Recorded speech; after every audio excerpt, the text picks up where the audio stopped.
Came out this morning to show you the Zpacks Hexamid Pocket Tarp. This is a tarp that I watched on Zpacks website for a lot of years. I always thought it might be something fun to try out, but just never did pull the trigger on ordering it. I finally bought it about 5 or 6 months ago. Got it in, and I have to say right out of the box, it was something that I absolutely knew was right for me, what could be right for me. Definitely noticed some things that, just as far as my comfort zone, it was a little bit outside of the box for me. This is a shaped tarp. It does have somewhat of a beak on it, and it sets up just like the Solo Hexamid Solo tent or Solo tarp. Offers the same amount of interior ground space, which is really nice. I feel like it's very adequate. Before I set this thing up and show you all about it, just a couple quick specs. When it came out of the box without guidelines, it was 3.4 ounces on my scale, and that's exactly what they list on the website, so kudos to them. And with the supplied Spectracord and stuff sack, it brought that up to 3.8 ounces. Now with the modifications and changes, things that I've done to this, I got it up just a little over 5 ounces, so coming in at 5.05 ounces on my scale, which I'm really happy with. For a 3-season shelter, it really kind of just checks all the boxes. So I want to set this up for you in a few different ways, show you some different thoughts and ideas that I have for it moving forward, as well as what I've changed already. I have to say though, before I set this up, just Joe over at Zpacks he's a class act, man. He is a really just genuinely for the people kind of guy. I emailed Joe after buying this, told him what my thoughts and ideas were for some changes that I wanted to make just for my personal comfort level, and without question, he emailed me right back. We exchanged, had some conversation, and he gave me just tips, advice, tons of ideas of exactly how I should go about making the changes to the tarp that would make it right for me. So first and foremost, thank you to Joe for that. So I'm gonna get this set up and the first kind of configuration here, and I'll be right back to show you around.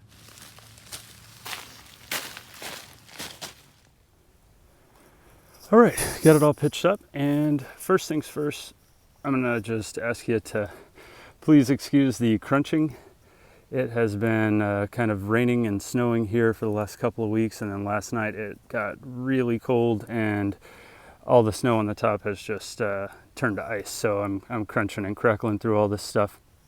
But all right, with that being said, I've got the Zpacks Pocket Tarp pitched up here in the design from Zpacks. Just I'm not really showing any of the features that I've added, but I just want to go over some of the specs that it would come in with. So the peak of it is 47 inches high. It's 9 foot long. The ends are 30 inches wide here on this end and the far end, and then inside in the center it's 54 inches wide. Now the opening to get in and out of it is just under the peak there, and they list it at 29 inches high. I have changed a couple things, so it's just a couple inches lower for this one.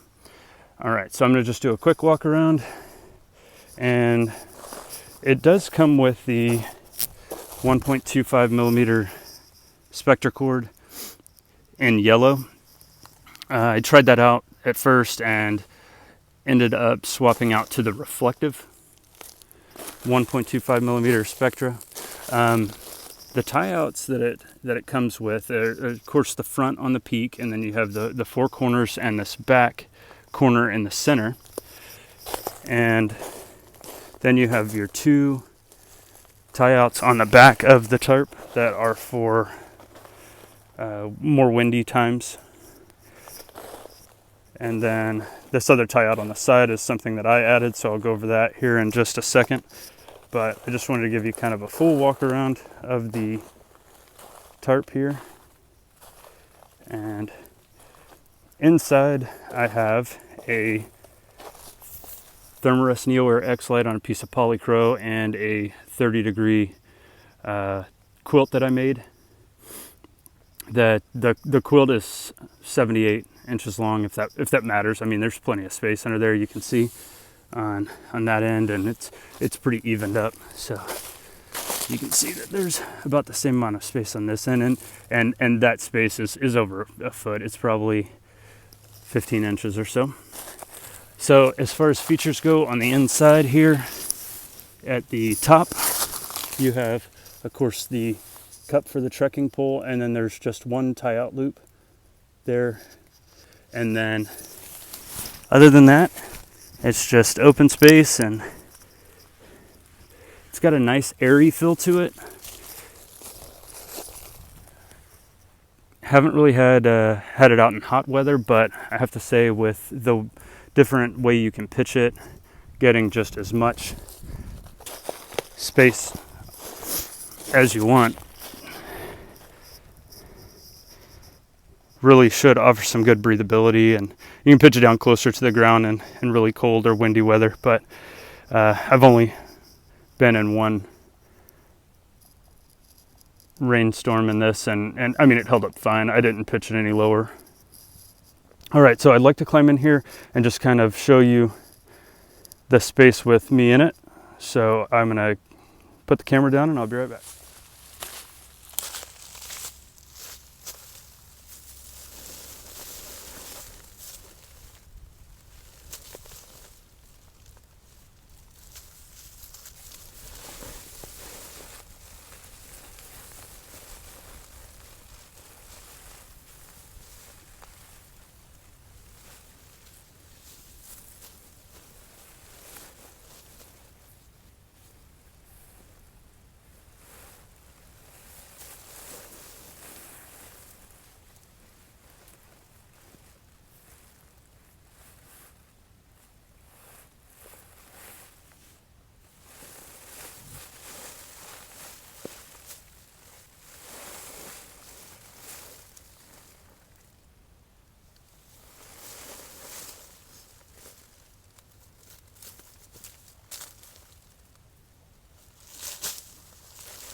Okay, so this is the part of the film where I didn't notice that my mic was unplugged, so cue the voiceover here.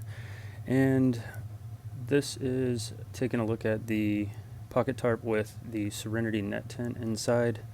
You can see that it's got the triangular tie-outs and fits under the pocket tarp nicely. I think the measurements on the Serenity floor are 84 inches long and 26 or 27 inches wide, and it fits in there very nicely. I added this pull out on the tarp so that I could draw out and get a little extra headspace, and I used a 2.92 Cuben patch, the 3-inch circle from Zpacks, and just sewed a loop onto that before I stuck it to the tarp. And I just have a piece of spectracord larks headed through there and around my trekking pole. For the Serenity net tent, I did sew a patch inside there with a loop as well, and used a stick-on toggle from Zpacks also on the inside of the tarp there, just to draw it out and get that extra headspace.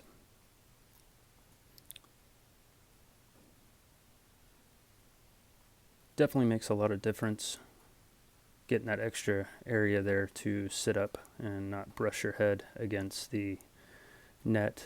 The netting that they use on here likes to grab a hold of any kind of fleece hat if you're wearing one. I did try a new configuration for the tie-outs on the Serenity here to try and just draw out that bathtub floor a little bit more. It seemed to work pretty well.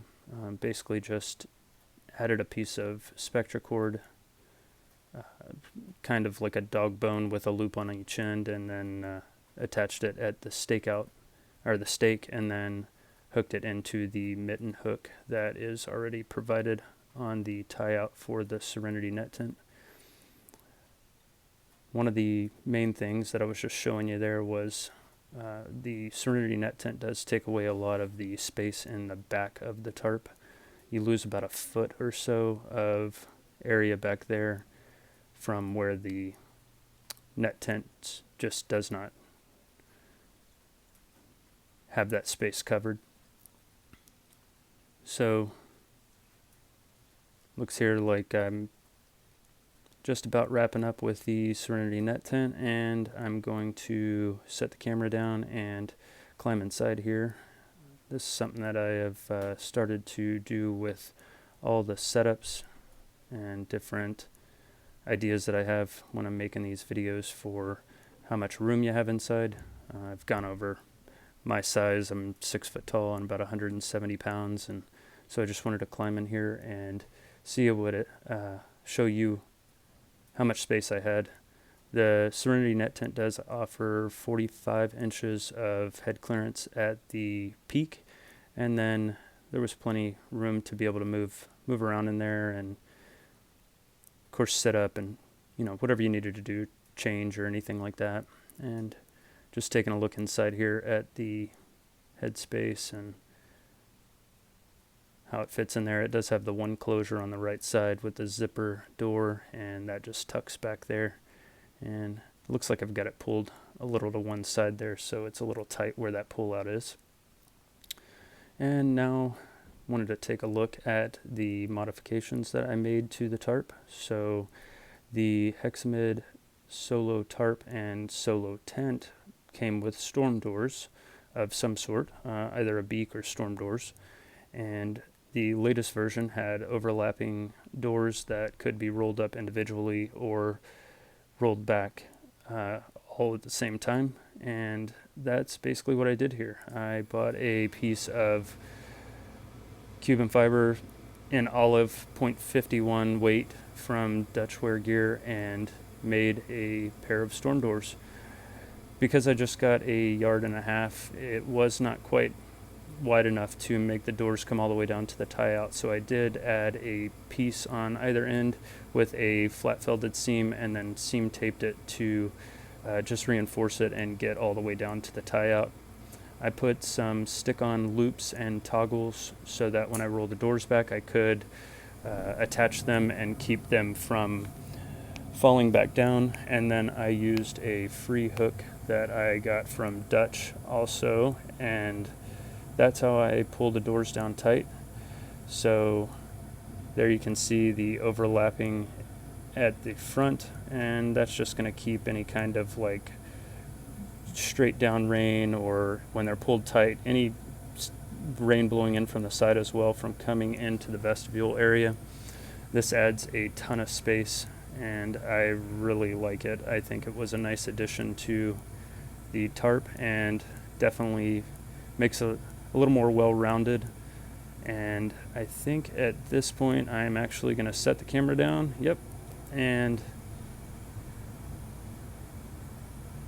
go over and roll one of the doors up, and it looks okay. Here I'm showing you that it's got a press-it knot with a little loop, and you can just slide that up on the front, tie out, and unhook the door from the free hook and pull that back tight, and then the door just rolls up